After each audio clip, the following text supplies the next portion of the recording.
Sallallahu Alaihi Wasallam.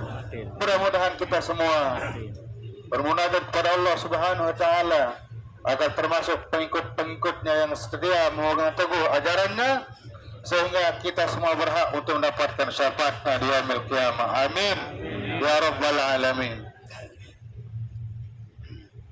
Ma'asyiral muslimin, Duyufur Rahman rahimakumullah. Hari ini kita berkumpul di Padang Arafah dengan berbagai macam ras, suku, bahasa yang berbeda-beda. Mereka hadir di tempat ini bukan tanpa alasan. Mereka hadir di tempat ini bukan tanpa sebab. Mereka hadir di sini untuk mendeklarasikan penghambaannya dan tingkat kepatuhannya kepada Allah Subhanahu wa Ta'ala. Hari ini adalah hari yang sangat agung dan mulia. Hari yang sangat agung dan mulia. Betapa tidak jutaan muslim di luar sana berharap ingin merasakan hal yang sama, tetapi terkendala oleh satu dan lain hal. Sementara kita berada di Padang Arafah, di tempat ini sebagai Duyufullah dan Duyufur Rahman, bertasbih, bertahmid, bertahlil, bertakbir, memuji kebesaran dan keagungan ciptaannya. Ma'asyiral muslimin Duyufur Rahman rahimakumullah. Wukuf yang kita lakukan hari ini, banyak sekali hal yang dapat kita ambil hikmahnya.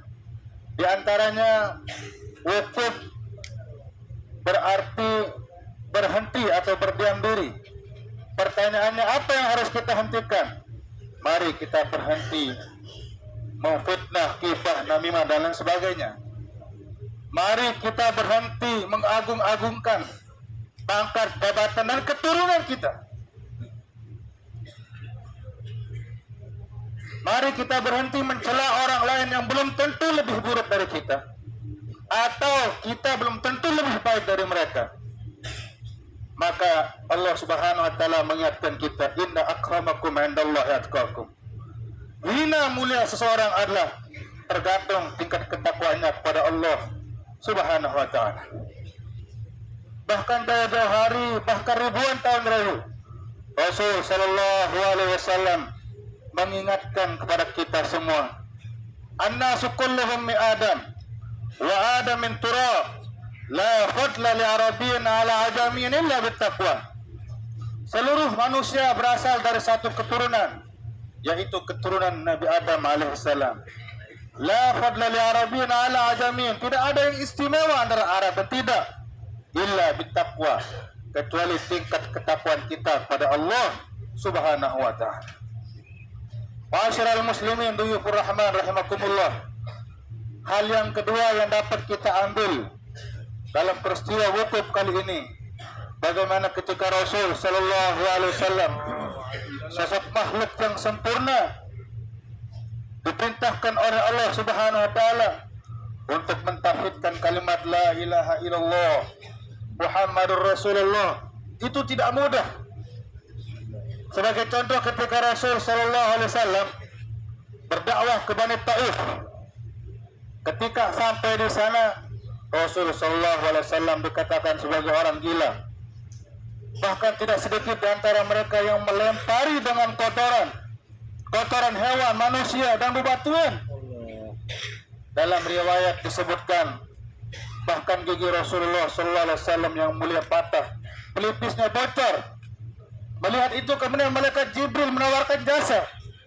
Ya Muhammad, wahai Muhammad, wallazi nafsi biadi, demi jiwaku yang ada di dalam genggamannya, kata malaikat Jibril alaihi wassalam, andaikan kau perintahkan kuku untuk angkat gunung-gunung yang ada di Bani Taif ini, kemudian kululantahkan mereka demi Allah, malaikat Jibril bersumpah, haram saya mundur Nabi Muhammad.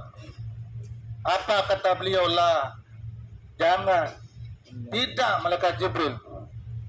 Justru Rasulullah Sallallahu Alaihi Wasallam sebagai teladan yang baik mendoakan dengan kata Allahumma hdi qaumi fa innahum la ya'lamun. Ya Allah, berikanlah mereka hidayah-Mu, sesungguhnya mereka tidak mengetahui. Mendengar Nabi Muhammad Sallallahu Alaihi Wasallam menjawab seperti itu, sontak malaikat Jibril berucap, qad sadaqa, man sannaka Ar-Raufur Rahim. Betul engkau wahai Muhammad yang diberikan gelar Ar-Rauf dan Ar-Rahim. Wukuf yang kita lakukan hari ini adalah segelintir dari perjuangan baginda Rasul sallallahu alaihi wasallam. Maka dari itu sepantasnya kita bertakwa, bertawakal kepada Allah Subhanahu wa taala. Kemudian tak kalah pentingnya yang terakhir adalah bagaimana wukuf mengajarkan kita tentang jasa-jasa orang tua kita. Kita tidak mungkin bisa hadir di sini tanpa doa dari orang tua kita, tanpa jasa-jasa dari orang tua kita.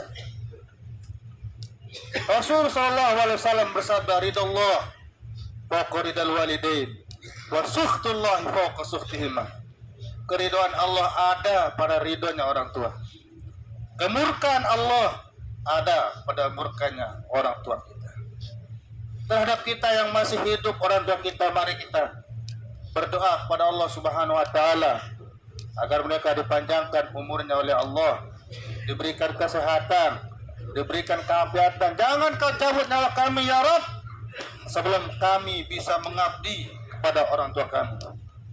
Terhadap kita yang telah meninggal orang tua kita, mari kita berdoa agar diampuni dosa-dosanya oleh Allah, diberikan tempat yang mulia di sisinya, agar kita betul-betul menjadi anak yang soleh, soleha, yang berbakti kepada orang tua kita. Akhirnya ada salah satu pesan ulama besar, Imam Zakaria Al-Ansari, untuk sama-sama kita renungkan. Beliau berpesan kepada kita semua, innamal mar'u ahadisun ba'dah wakun hadisan hasanan lima wa'a. Sungguh kita ini bagaikan cerita.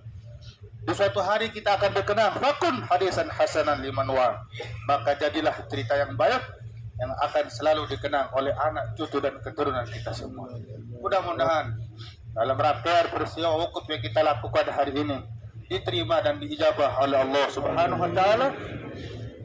Kita semua mendapatkan haji yang mabrur, haji yang mabrur, dosa yang diampuni, usaha yang lancar. Amin ya Allah. Sesuai dengan bimbingan baginda Rasulullah sallallahu alaihi wasallam. Barakallahu li wa lakum fil Qur'anil azim. Wa nafa'ani wa iyyakum bima fihi minal ayati waz zikril hakim. Wa taqabbalallahu minni wa minkum tilawatahu innahu huwas samiul alim. Aqulu qawli hadza wa astaghfirullaha li wa lakum wa li sa'iril muslimin wal muslimat والمؤمنين والمؤمنات فاستغفروه إنه هو الغفور الرحيم. اللهم صل على محمد، اللهم صل على سيدنا محمد، اللهم صل على سيدنا ونبينا وحبيبنا وشفيعنا وزخرنا ومصطفى ومولانا محمد. اللهم صل عليه.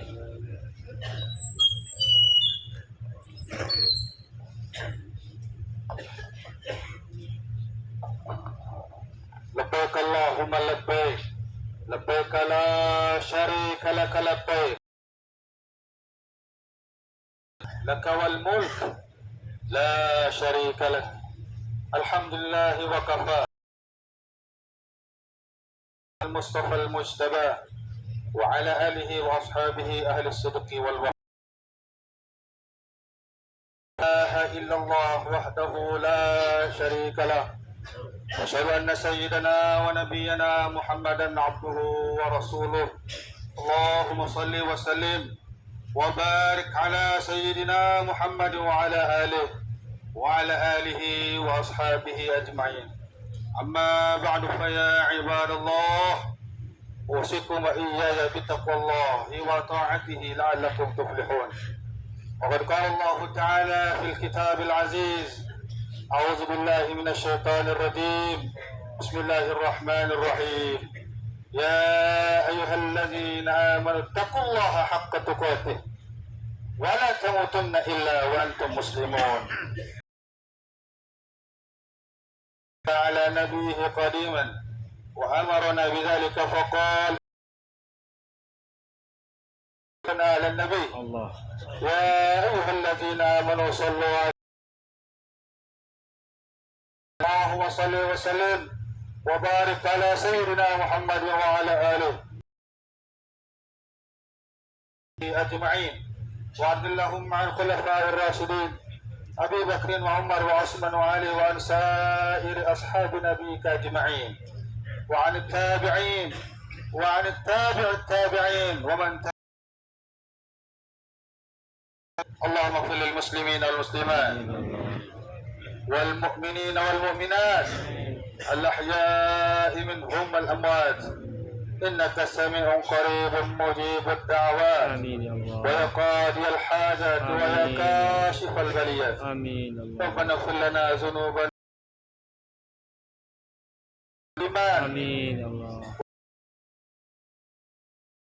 آمنوا ربنا إنك رؤوف رحيم آمين يا الله. ربنا آتنا الآخرة حسنة وقنا عذاب النار آمين. مع الأبرار آمين. يا عزيز يا غفار يا رب العالمين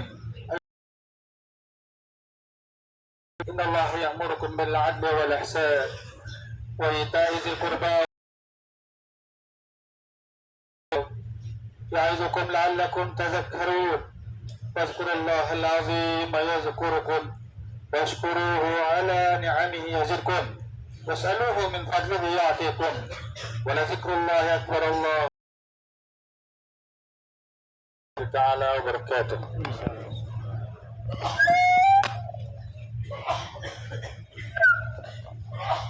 Demikian tadi khutbah ukub sudah disampaikan oleh Al-Mukarram Bapak Tuan Guru Haji Syarfi Iqbal. Kita bisa mengambil hikmah dari apa kita menunggu sholat zuhur. Maka saya berharap kepada jamaah dan jamaah yang perempuan, ya silakan berzikir, berdoa, baca amalan-amalan yang ibu-ibu bisa. Okay? Silakan berdoa sebanyak mungkin, okay? Karena hukum pada hari ini sudah selesai dan terima kasih. Mudah-mudahan sekali lagi kita semua mendapatkan haji yang mabrur. Amin ya rabbal alamin. Demikian. Waalaikumsalam.